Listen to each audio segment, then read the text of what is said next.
Shalom everybody, and welcome to a very special episode of the Rivka Journey. My name is Rabbi Shapira. I am the author of the Rivka Remnant, but today and throughout this series I am journeying together with you throughout this wilderness as we are looking for a way to bring as many of you as possible to the successful Rivka journey. Now we are looking at specific attributes of a specific journey of Rivka, and if you missed one of the previous episodes, please go back and watch a previous episode. I think today's episode going to be a challenging for a lot of us, as we're going to look specifically at the answer for Rivka as she goes out. Of course, we encourage you to get the book in your hand. This is not a substitute to the book. We simply want to give you some principle so that you can go out in strength and in power. Now, the question that was asked by Bethuel and Lavan goes like that, as we read in page 122. Will you go with this man? Or in Hebrew, will you go im aish azeh?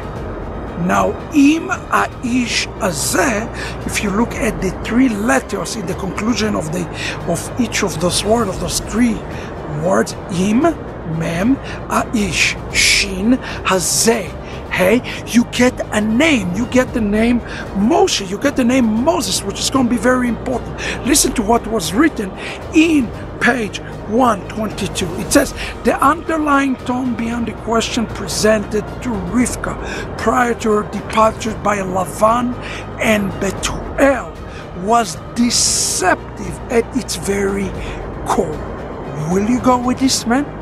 The word in Hebrew, the man, or aish azeh, suggests a negative and manipulative tone from Bethuel and Lavan. When you hear this tone, this word aish azeh, it's quite suspicious. As I said, they're implying that this man is not to be trusted, However, as I write here, there is a linguistic clue called in Hebrew a remez in the text that linger beyond the seemingly strange question in the language of the Torah.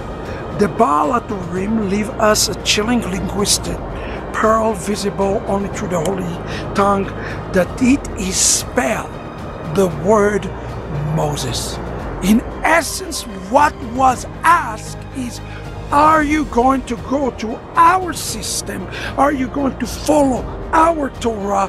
Or are you going to follow Moses' Torah? Or are you going to follow this new Torah by this man? Now, you probably ask the question, how can we see Moses encoded while Moses is yet to be born? Because you see, friends, the Torah, although was completed on one Mount Sinai, was already given in bits and pieces to Abraham and passed to Isaac through his lineage. So parts of the Torah is already been given long before that, and everybody need to understand it. So the question here that is being asked is really important question. Are you going to follow my Torah, meaning Bethuel and Lavan, or are you going to follow the Torah of Moshe Rabbeinu? This is the question that we are asking yourself. You see, today we have to understand something.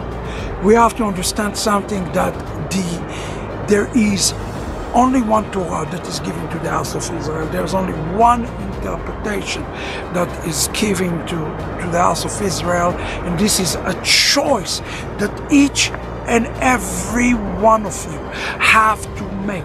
Will you follow the Torah of Israel, or will you follow some other strange and morph interpretation? Listen to what I wrote in page 123. Allow me to pause for a moment and touch on a sensitive topic, and I sincerely hope nobody get offended on that, okay? But listen to this.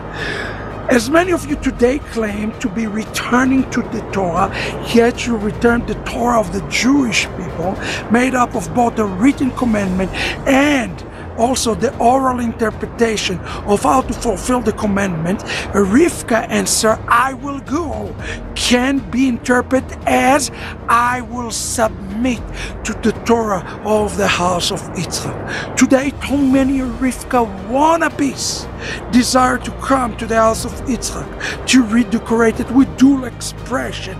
The house of Yitzchak must remain set apart, and Rivka desire to submit to the Torah of Yitzchak resonate with the word of Rabbi Shaul in Romans chapter 3 verse 1 and 2. What advantage there is of being Jewish?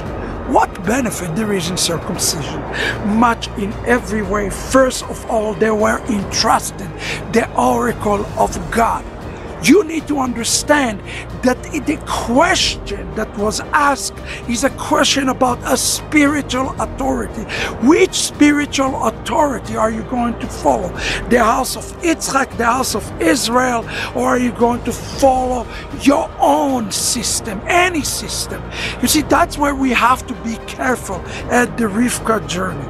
In the very heart of the journey today, Rivka had to submit to Eliezer, and Rivka ultimately have to submit to Yitzchak. My challenge to all of you today, even if Yitzchak is incorrect, even if Judaism is wrong, even if Judaism is not correct on this or that interpretation, submit to the authority and the interpretation of the house of Israel. Why? Because that's where you are returning. Can you imagine returning to the house of Israel and then saying, I hate this house, I'm rejecting this house? It would be impossible.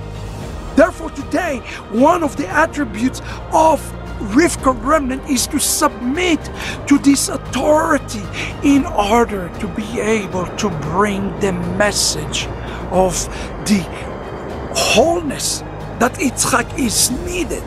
How can one give a message if he's not willing to enter to the house and submit it to us so in proper way? So even returning to Torah, as people say Torah is written and there is an oral interpretation.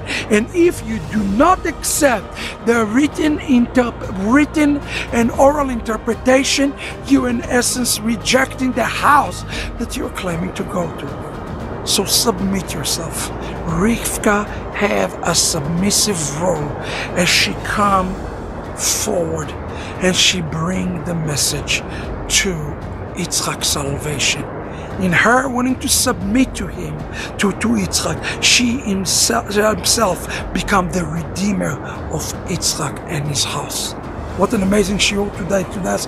Get the book. God bless you. See you in the next shiur.